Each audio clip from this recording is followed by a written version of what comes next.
Hello बच्चों, let's see the question. The question says in uremia, artificial kidney is used for removing accumulated waste products like urea by the process called. तो यहाँ पे बोला गया है in uraemia जो कि एक बॉडी डिसऑर्डर या डिजीज बोल सकते हैं, उसमें क्या होता है, आर्टिफिशियल किडनी यूज की जाती है और उस आर्टिफिशियल किडनी के थ्रू जो एक्यूमुलेटेड वेस्ट होता है सच एज दी यूरिया, वो जो है वो पास आउट किया जाता है। अब उस प्रोसेस को क्या बोलते हैं हमें ये बताना है।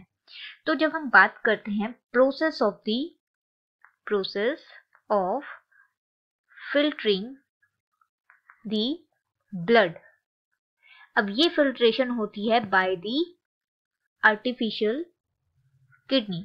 जब भी हम आर्टिफिशियल किडनी के थ्रू जो है ब्लड की फिल्ट्रेशन करते हैं तो उस प्रोसेस को हम बोलते हैं, this process termed as the hemodialysis.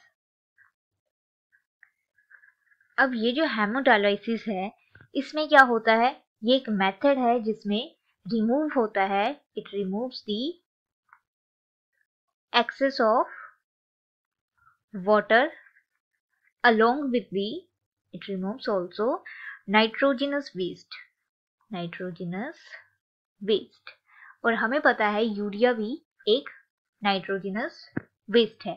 अब ये जो है टॉक्सिन्स है, यूरिया जो है किस्म से टॉक्सिन है जो हमारी बॉडी में है।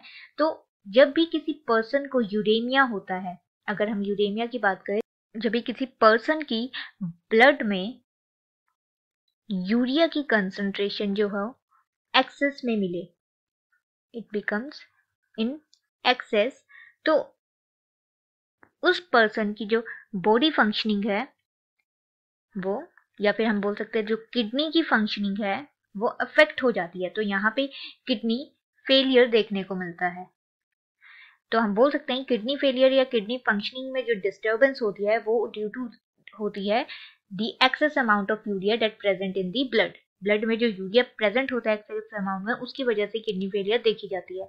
अब यूरेमिया को ट्रीट करने के लिए जो है हम आर्टिफिशियल किडनी का यूज करते हैं, artificial kidneys used for removing this accumulated urea, और उस प्रोसेस को हम बोलते हैं हेमोडायलाइसिस। तो यहाँ पे हमारा राइट आंसर हो जाएगा hemodialysis, option number D. Hope you understand the problem. All the best, thank you.